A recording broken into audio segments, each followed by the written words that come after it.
वक्फ कानून को लेकर आज सुप्रीम कोर्ट में सुनवाई हुई। 2 घंटे की सुनवाई में सुप्रीम कोर्ट में कई दलीलें दी गई। अब सुनवाई अगली तारीख कल तय की गई है। क्या कल वक्फ कानून पर कुछ बड़ा होने वाला है, एक बड़ा सवाल है।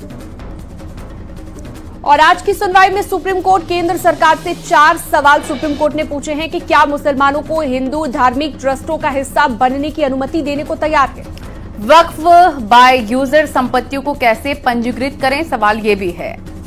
और इसके साथ ही पूछा गया है कि उनके पास कौन से दस्तावेज होंगे। क्या वक्फ बाय यूजर की संपत्ति डिनोटिफाइड होगी, ये भी एक बड़ा सवाल है। इसी पर आपको दिखाते हैं रिपोर्ट।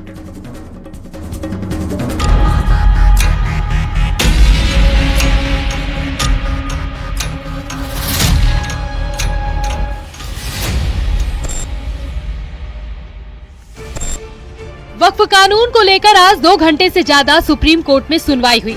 सुप्रीम कोर्ट की सुनवाई में दोनों पक्षों से दलीलें रखी गईं। कपिल सिब्बल और सिंघवी ने कहा कि बोर्ड में सभी सदस्य मुसलमान होने चाहिए। हिंदू का बोर्ड में होना अधिकारों का हनन है। सिंघवी ने एससी से कुछ प्रावधानों पर रोक की मांग की। सुनवाई के दौरान जस्टिस विश्वनाथन ने कहा, हिंदू एक्ट कहता है कि चैरिटेबल ट्रस्ट की देखरेख हिंदू करेगा। जस्टिस संजय कुमार ने सुनवाई के दौरान पूछा, हमें उदाहरण दीजिए, क्या तिरुपति बोर्ड में भी गैर हिंदू है? जस्टिस के सवालों पर तुषार मेहता ने कहा, मैं केवल एक वैधानिक कमेटी की बात कर रहा हूं, जो नजर रखेगी। सुनवाई के दौरान कपिल सिब्बल ने राम जन्मभूमि के फैसले का जिक्र किया और वक्फ कानून पर अंतरिम रोक की मांग की। हालांकि केंद्र सरकार ने अंतरिम आदेश का विरोध किया। अब सुप्रीम कोर्ट में गुरुवार को एक बार फिर 2 बजे सुनवाई होगी। कि हम लोग जो अंतरिम आदेश जज माननीय न्यायालय देना चाह रही थी, हम लोगों ने उसका विरोध किया, यह कहते हुए कि हम लोगों को अपना पक्ष रखने का मौका नहीं दिया गया है। हम लोग अंतरिम आदेश पास होने से पहले अपना पक्ष रखना चाहते हैं। माननीय सर्वोच्च न्यायालय ने हम सबों के दलील को सुना और इसीलिए कल 2 बजे फिर से मामले को सूचीबद्ध किया गया है कि कल 2 बजे हम लोग अपना पक्ष रखेंगे और हम लोग किसी भी अंतरिम आदेश का विरोध करेंगे। आज प्रक्रिया जो रही वो नोटिस इशुएंस तक की रही। वहाँ पे कोर्ट ने आज सुना, बहुत डिटेल में आर्गुमेंट्स हुए दोनों पक्षों की तरफ से, कई पिटीशंस थी। तो कोर्ट ने चूंकि इंटरिम पे आज हम लोगों ने प्रेस किया कि इंटरिम रिलीफ के तौर पे कुछ चीज़ों पे स्टे होना चाहिए, कुछ प्रोविजंस पे, तो कोर्ट ने उसके लिए कल की तारीख मुकर्रर की है और कल 2 बजे दोबारा इस पे सुनवाई होगी। चूंकि स्टेट की तरफ से, केंद्र की तरफ से इस पे समय मांग लिया गया इंटरिम पे आर्गुमेंट्स के लिए। आपको बता दें कि वक्फ कानून के खिलाफ 10 याचिकाओं पर सुनवाई हो रही है। फिलहाल अब देखना होगा कि गुरुवार की सुनवाई में क्या निकलता है। Bureau report, news 18।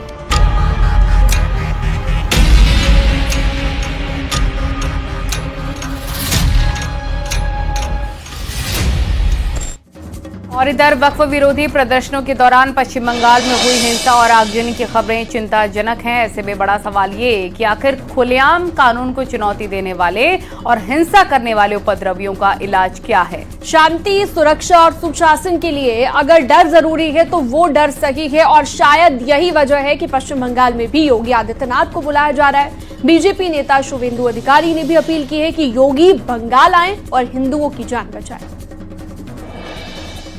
मैं जोगी जी को रिक्वेस्ट करूंगा, वो बंगाल में तुरंत आए और लगातार उन्होंने हिंदू का रक्षा करने के लिए यहाँ थोड़ा काम करे।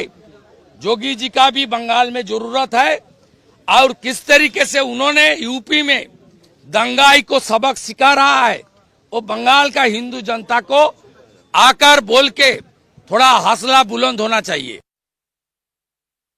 यूपी होकर तो जाना पड़ेगा ना, जोगी बाबा है ना, यूपी होकर तो जाना पड़ेगा, यूपी होकर ही तो जाना पड़ेगा। जाइए ना, वी वेलकम, जाइए, यूपी होकर जाइए, यूपी होकर जाइए, जोगी आदित्यनाथ जी है। 24 नवंबर को संभल हिंसा की जांच तेज हो गई है। आज सांसद जियाउर रहमान बर्क ने अपना बयान दर्ज कराया। न्यायिक आयोग के सवालों का सामना करने के बाद बर्क ने कहा कि मेरे ऊपर लगे आरोप बेबुनियाद हैं।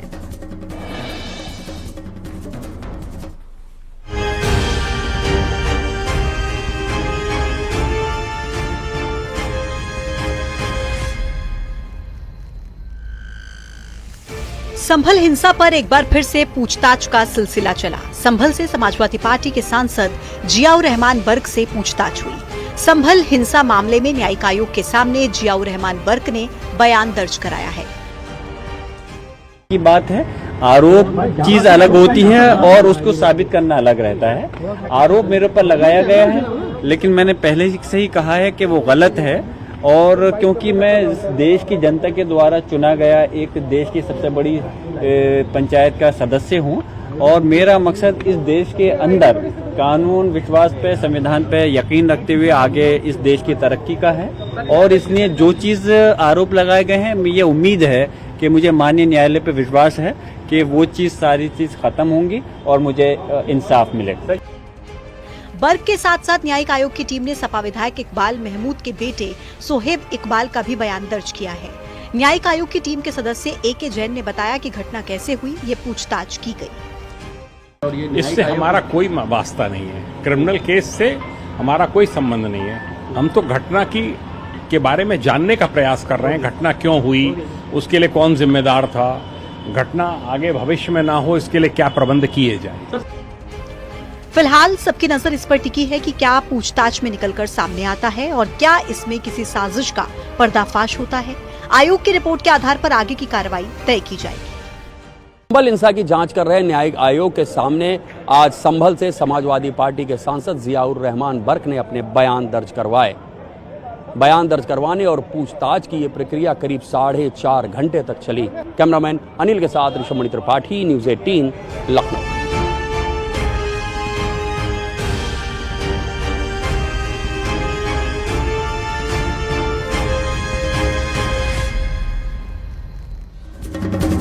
और नेशनल हेराल्ड केस में ईडी के एक्शन के विरोध में कांग्रेस देश भर में प्रदर्शन कर रही है। कांग्रेस का ये प्रदर्शन ईडी के एजेएल से जुड़े मनी लॉन्ड्रिंग केस में चार्जशीट दाखिल करने के बाद हो रहा है।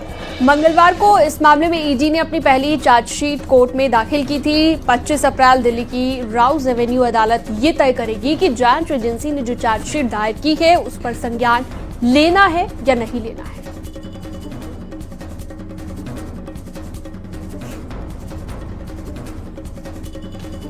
तो 6 तस्वीरें इस वक्त आप देख रहे हैं। लखनऊ में जो प्रदर्शन हुआ, दिल्ली में, मुंबई में, पटना में, अहमदाबाद में और चेन्नई में जो प्रदर्शन किया गया उसकी तस्वीर आपकी स्क्रीन पर।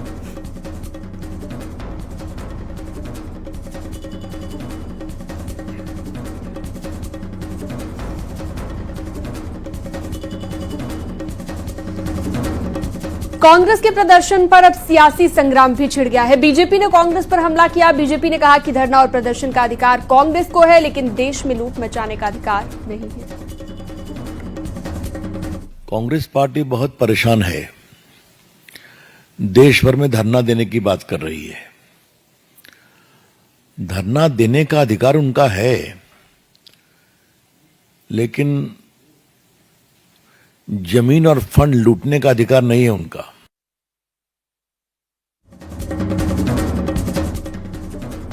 और अब इस रिपोर्ट के जरिए शिनम हम अपने दर्शकों को समझा देते हैं कि कैसे आखिर नेशनल हेराल्ड केस में ऐसा क्या हुआ है जिस पर सियासत हो रही है, और जो कि पूरी कांग्रेस इस तरह सड़कों पर उतर आई है। नेशनल हेराल्ड केस से जुड़ी एक रिपोर्ट आपको दिखाते हैं।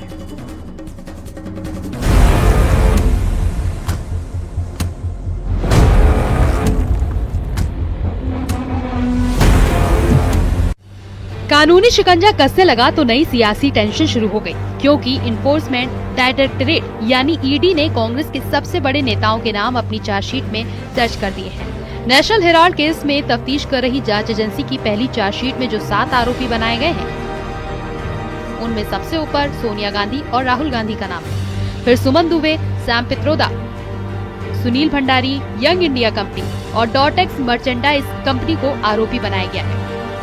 2014 में दिल्ली की सत्ता पर बीजेपी के काबिज होने के बाद से ही नेशनल हेराल्ड केस की जांच ने रफ्तार पकड़ी थी, और अब चार्जशीट बताती है कि 2010 में एजेएल की 2000 करोड़ की संपत्तियों को हड़पने की साजिश की गई, और इसके लिए एजेएल के 99% शेयर सिर्फ 50 लाख रुपए में यंग इंडिया कंपनी को ट्रांसफर किए गए। जांच में ये भी पता चला कि यंग इंडिया कोई चैरिटेबल काम नहीं करती है, और 2017 में यंग इंडिया ने 414 करोड़ रुपए की टैक्स चोरी भी की। ईडी के इल्जामों का जाल गांधी परिवार के इर्द गिर्द ही घूमता है, क्योंकि चार्जशीट में कांग्रेस के दोनों पूर्व अध्यक्षों सोनिया गांधी और राहुल गांधी की भूमिका पर बेहद गंभीर सवाल उठाए गए हैं। चार्जशीट के मुताबिक यंग इंडिया कंपनी में सोनिया गांधी और राहुल गांधी की 76% हिस्सेदारी थी, जबकि 24% शेयर मोतीलाल वोहरा और ऑस्कर फर्नांडिस के पास थे। एआईसीसी ने एजेएल को पहले 90.21 करोड़ रुपए का लोन दिया था, जिसे बाद में 9.2 करोड़ शेयरों में बदलकर यंग इंडिया को सुपुर्द कर दिया गया। नेशनल हेराल्ड केस को बीजेपी ने 14 से ही बड़ा चुनावी मुद्दा बनाया है, जबकि कांग्रेस हर बार इसे सियासी रंजिश बताती है। लेकिन इल्जामों की असल परख अब अदालत में ही होगी, जहां पहली चार्जशीट पर 25 अप्रैल को सुनवाई होनी है। Bureau report, news 18। और वहीं समाजवादी पार्टी और कांग्रेस ईडी जांच पर सवाल उठा रहे हैं, तो बीजेपी खुलकर हमलावर है। यूपी कांग्रेस प्रदेश अध्यक्ष अजय राय ने बीजेपी पर वार किया है। हेराल्ड से ज्यादा ईडी पे कहना है। कांग्रेस ने ईडी बनाई थी और आज ईडी की वजह से ही उन्हें भी परेशानी का सामना करना पड़ा है। एक बहुत बड़े जर्नलिस्ट से मेरी जब बातचीत हुई तो मैंने यही कहा था कि बहुत सारे इकोनॉमिक ऑफेंसेस को देखने के लिए संस्थाएं हैं, इनकम टैक्स डिपार्टमेंट है और भी ऑफेंसेस देखने के लिए संस्थाएं हैं। ईडी की जरूरत क्या है? ईडी जैसे विभाग को समाप्त कर देना चाहिए। देखिए, ये जब से सरकार आई है तब से हमारे नेतृत्व के ऊपर हमला किया जा रहा है। आप देखा होगा आपने कल की चार्जशीट जो नेशनल हेराल्ड केस में जो दाखिल किया है ईडी ने, और पूरी तरीके से वो फेक है और जानबूझकर केवल हमारे नेताओं को प्रताड़ित करने के लिए आदरणीय सोनिया जी, आदरणीय राहुल जी जब से ये सरकार के काले कारनामों को उजागर कर रहे हैं पूरे देश के अंदर, शहर पूरे सड़क से लेके सदन तक, ये सरकार बौखला गई है। नेशनल हेराल्ड केस में आज प्रवर्तन निदेशालय यानी ईडी के द्वारा जो श्रीमती सोनिया गांधी जी और श्री राहुल गांधी जी का नाम चार्जशीट में आया है, ये प्योरली एक टेक्निकल मामला है। कांग्रेस पार्टी को ध्यान रखना चाहिए कि इस विषय की शुरुआत 2012 में हुई थी और एक जनहित याचिका के द्वारा दिल्ली हाई कोर्ट ने अक्टूबर 2013 में इस केस की शुरुआत की थी। यानी यह मामला दर्ज तब हुआ था जब मोदी जी की सरकार आई भी नहीं थी।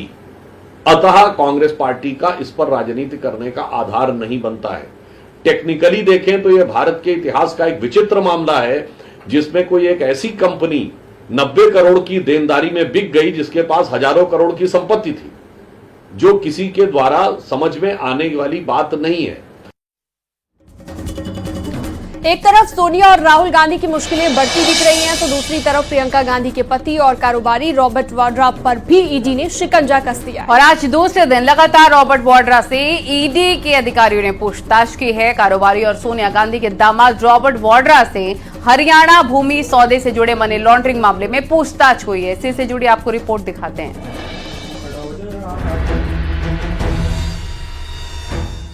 कांग्रेस सांसद प्रियंका गांधी के पति और बिजनेसमैन रॉबर्ट वाड्रा से ईडी ने आज दूसरे दिन भी पूछताछ की। ईडी ऑफिस में वाड्रा से करीब 2 घंटे तक पूछताछ चली। इससे पहले मंगलवार को ईडी के अधिकारियों ने वाड्रा से करीब 6 घंटे पूछताछ की थी। वाड्रा से पूछताछ के दौरान पत्नी प्रियंका गांधी भी ईडी दफ्तर पहुंची थी। इस दौरान वो 2 घंटे वेटिंग रूम में इंतजार करती रही। पूछताछ के लिए पहुंचे रॉबर्ट वाड्रा ने कहा कि वो ना ही किसी के दबाव में आने वाले हैं और ना ही किसी से डरने वाले हैं। मुझे पता है हमारी जो सोच है और मजबूत होती है, हमारे परिवार के रिश्ते बहुत मजबूत होते हैं और हमें झेलने की क्षमता है और लड़ते रहेंगे, सच्चाई के लिए लड़ते रहेंगे।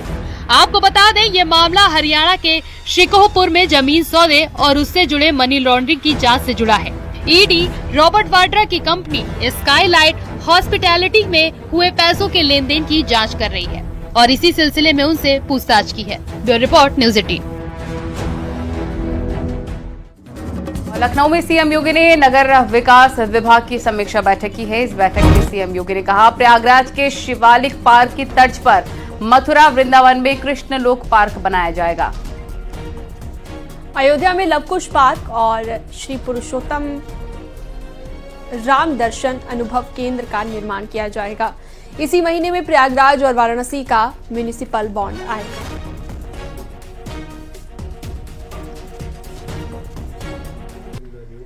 यूपी सरकार अब प्रदूषण नियंत्रण को लेकर सख्त हो गई है। सीएम योगी ने बुधवार को साफ कर दिया है कि अब यूपी के सभी जिलों में प्रदूषण नियंत्रण बोर्ड के कार्यालय होंगे और मंडल स्तर पर क्षेत्रीय कार्यालय भी होंगे। इसके साथ ही जिन मंडलों में औद्योगिक गतिविधियां ज्यादा हैं, वहां एक से अधिक क्षेत्रीय कार्यालय बनाए जा सकते हैं।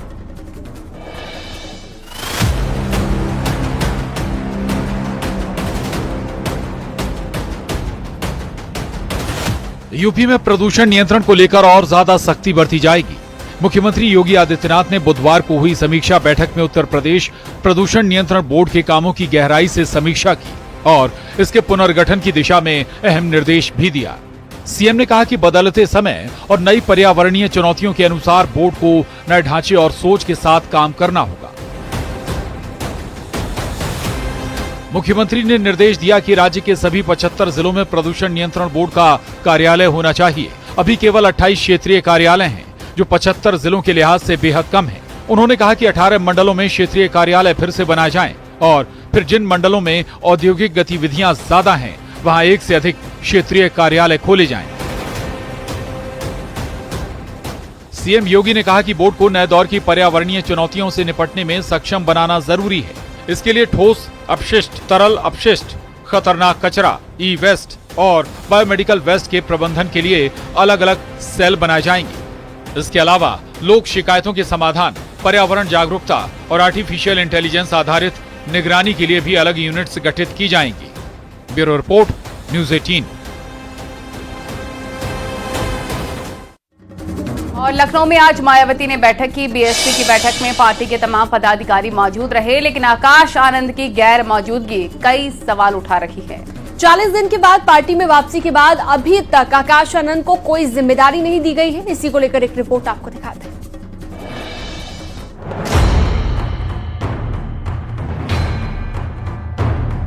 राजधानी लखनऊ में बीएसपी की समीक्षा बैठक हुई है, जिसमें पार्टी सुप्रीमो मायावती ने पदाधिकारियों को बताया कि उन्होंने आकाश आनंद को माफ कर दिया है और उनकी पार्टी में वापसी हो गई है। इसके अलावा मायावती ने आकाश आनंद को लेकर कोई चर्चा नहीं की। इतना ही नहीं, आकाश आनंद को पार्टी में कोई पद भी नहीं दिया गया है। आकाश आनंद जी को पार्टी में बहन जी के द्वारा फिर दोबारा से वापसी कर लिया गया है। बहन जी से आकाश जी ने माफी मांगी है कि जो गलतियां पूर्व में हुई हैं अब वो दोबारा नहीं होंगी। जैसे कि बहुजन समाज पार्टी के पहले महापुरुषों ने परिवार को, रिश्ते नातों को त्याग कर इस मिशन को आगे बढ़ाया है, तो माननीय आकाश आनंद जी ने भी तो विश्वास दिलाया माननीय बहन जी को कि वो भी उन्हीं के पद चिन्हों पर चलकर इस पार्टी मूवमेंट के लिए समर्पित रहेंगे। दरअसल पार्टी में आकाश आनंद की वापसी के बाद आज लखनऊ में बहुजन समाज पार्टी की समीक्षा बैठक हुई। इस बैठक में आकाश आनंद की गैर मौजूदगी से उत्तर प्रदेश के सियासी गलियारों में एक बार फिर चर्चा का बाजार गर्म हो गया है। मायावती से माफी मांगने के बाद आकाश आनंद की 40 दिन बाद पार्टी में वापसी हुई है। दरअसल 2027 के विधानसभा चुनाव से पहले मायावती पार्टी संगठन को नए सिरे से खड़ा करने के लिए हर महीने समीक्षा बैठक कर रही है। जैसे ही मॉल एवेन्यू स्थित पार्टी ऑफिस में बैठक शुरू हुई तो सबकी निगाहें आकाश आनंद को खोज रही थी, लेकिन वो वहां नहीं पहुंचे, जिसके बाद एक बार फिर सुगबुगाहट शुरू हो गई है। Bureau report, news 18।